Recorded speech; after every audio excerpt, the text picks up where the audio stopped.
Welcome to the channel, welcome to another video. Today we're talking fast, talking furious, talking the fate of the furious again, and connecting it with Spectre, the James Bond joint. What is the common mistake that makes these two so much alike in their being awful? Stick around to find out.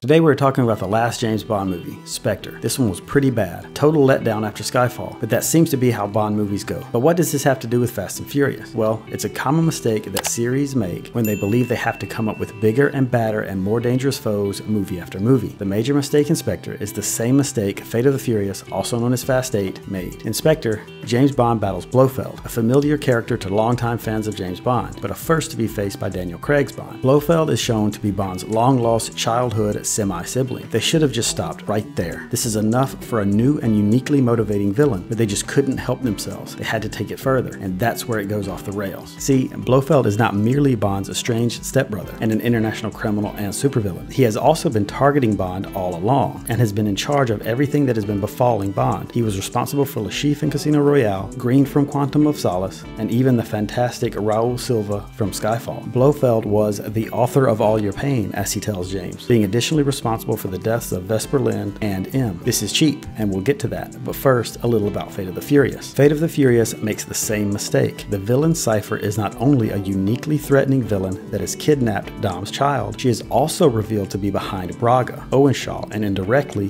Deckard Shaw from the previous movies. She was running both Shaw brothers and is the lead of a huge crime network that controlled Braga. She is the ultimate puppet master, much like Blofeld and Spectre. These reveals are similar, lazy, and cheap. Reveals like these lead to villains that are not all that threatening, because we've already seen the villain's henchmen fail multiple times. Unless the big bad, Blofeld or Cypher, is going to personally be the force that stops our heroes, the reveal dooms the movie to be a repeat of the last one, where our hero already defeated the big bad guy's main henchman or best team. Consider Fast 8. Cypher doesn't do anything to Dom. She has her henchmen in that movie, Rhodes, just like Owen Shaw, Deckard Shaw, and Braga were the henchmen in earlier episodes. The movie is the same as a result. Dom just has to defeat the new henchman of the same overall villain as in 3 previous movies. Fast 8 even tells us this directly when it straight up says Dom is responsible for destroying 2 of Cypher's teams. That's twice that Dom has messed up Cypher's business. Dom even says this near the end when he is taunting Cypher after he has killed Rhodes and rescued his child. I destroyed 2 of your teams.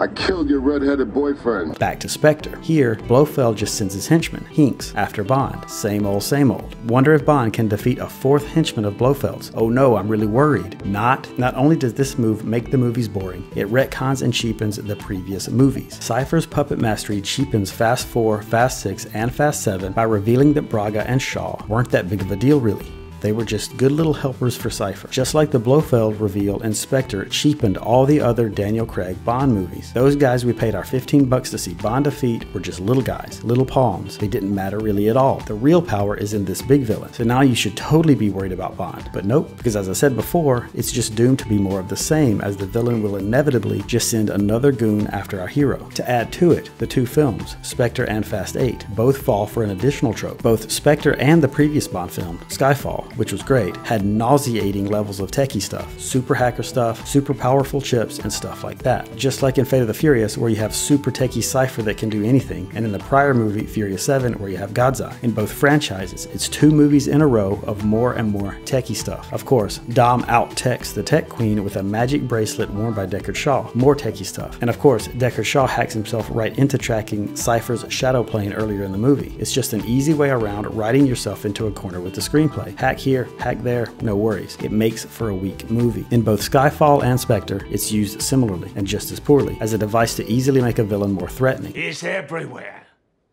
Everywhere. Don't waste time on characterization. Just show that they can hack any door in London, and the audience will believe they're dangerous. The point is the tech stuff, the danger of it, the amount of damage and evil the tech can do. That's what makes its use so poor. The techie hacking thing can be used properly. Consider The Dark Knight, where we have Lucius Fox's cell phone sonar technology modded by Batman and used to track anyone in Gotham. In The Dark Knight, however, the tech is not being used as a cheap intensifier for a poorly designed and characterized villain. It's being used to further the story in a useful way. It's being used used to show us something about the characters. The central struggle in The Dark Knight is between the Joker and his outlook and Batman and his outlook. The Joker will do anything, kill anyone, cross any line. Batman will not. He has rules, and the Joker knows it. The Joker taunts Batman's refusal to simply kill him when he has the chance, mocking his inability to do what he has to do, what he clearly should do. The obviously over-the-top and unethical invasion of privacy the cell phone sonar technology represents is a needed step for Batman, a step toward becoming something he does not want to be, but that he needs to be, giving us the necessary change that a central character must have. The Dark Knight is part 2 of the trilogy, and as part 2 should leave our hero or heroes in a low spot. Look at The Empire Strikes Back for the perfect example. And this move by Batman, compromising his beliefs and losing Lucius, along with the rest of the finale of the movie, leave us with that low point. Good use of the tech. In one simple sentence, it's not the tech, it's the characters. The tech is just used to show us something about the characters, both Batman and Lucius. This is the opposite of the use of tech in Skyfall, Spectre, and Fate of the Furious, where the focus is only the tech and what the tech can do, how dangerous the tech is, what evil the tech can be used for. In Skyfall, Spectre, and Fate of the Furious, the characters are defined by the technology.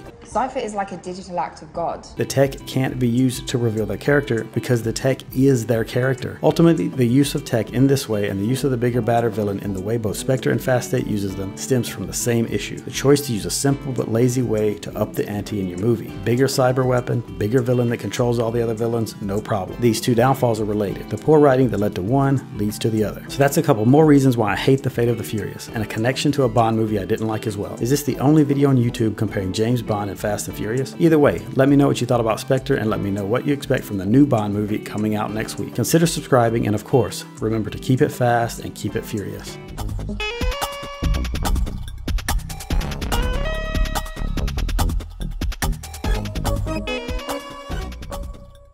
I killed your red-headed boyfriend.